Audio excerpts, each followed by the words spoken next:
Hola, amics i amigues. Meu nom és Lian. Vaig a l'escola Petoper. Us diré un llibre. Per què llegiu? El títol del llibre és La pioneta. El seu autor és Ramon Pasa.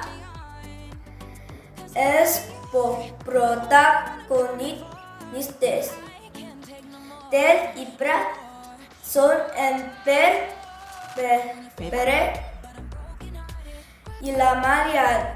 Un dia van a l'aeroport. Veuen avionetes i allà es troben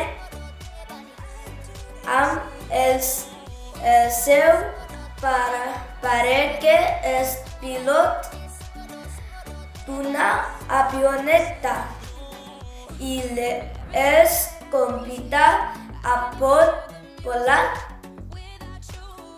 des de l'avioneta. Veuen moltes coses.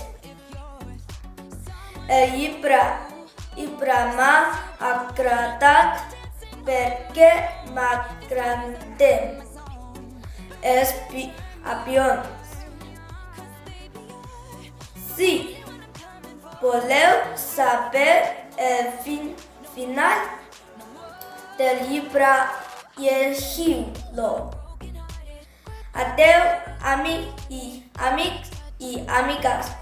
Espero que us agradi el llibre.